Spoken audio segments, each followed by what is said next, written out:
Waterfowl situation. Some alpha ducks bully smaller ducks so much when competing for mates that the beta birds' undercarriages barely take off, so to speak, a new study has found. Ducks are pretty unusual in that some species temporarily grow their penises for the mating season, and penis shape and size is already diverse, making them ideal for studies of genital evolution. Patricia Brennan, an evolutionary biologist at Mount Holyoke College in Massachusetts, USA, wanted to see whether the aquatic bird social environment played a part in the reemergence of the feathered friends members. To test the theory, she and her team at the Livingston Ripley Waterfowl Conservancy in Litchfield, Connecticut, split up two types of ducks, the ruddy duck and the lesser scaup, into two groups: separate male-female couples and a mixed group of males and females. In a situation not unlike the start of a night out, and well described in this episode of Flight of the Conchords, the mixed groups involved a good number more men than women, 8 to 5. However, unlike in the Conchords classic, the results revealed that there were not, in the end, too many dicks on the dance floor duck pond, because some of the bloke birdies failed to grow much more than a stub.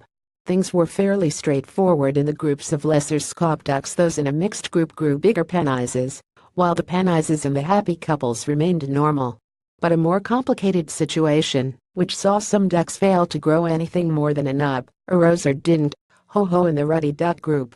In the mixed-sex setting, the biggest male was found to grow and maintain a long penis over the whole mating season, while his puny peers did pretty much the opposite. All the other guys, who are smaller than he is, are prevented from growing a penis and keeping it long all season, Brennan said. They can grow a penis that's a bit shorter for just a few weeks or so, but then they shrink back. The reason for this penis palaver, Brennan said, is the aggressive nature of the ruddy duck. The dominant male will attack any potential competitors to stop them from mating. By not growing a longer penis, the smaller and weaker ducks are less of a target from the big boy in the pond. Essentially, it's so they won't get beaten up too badly by the dominant male, because he'll peck them to control their reproduction, Brennan said. The lesser scaup doesn't behave in this way, explaining why the results were more straightforward in that group.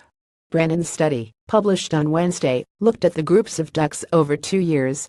It found that in the first year only the biggest males grew long penises. Many of the ruddy ducks had delayed reproductive maturity. In the second year, the penis sizes of the ducks that were in a group setting diverged, with the dominant ones growing the biggest penises, which could be about 18 centimeters 7 in. The smallest todgers didn't scrape over the 0.5 centimeters .2 in mark. Brennan said that it wasn't clear whether the effect would be quite so clear-cut in the wild, as the dominant duck's reign of terror might not last quite so long if you've also had to seek out food. And, she pointed out, the smaller ducks would probably leave and try their luck in another pond. Sponsor the joy and pain of buying it. Have your say.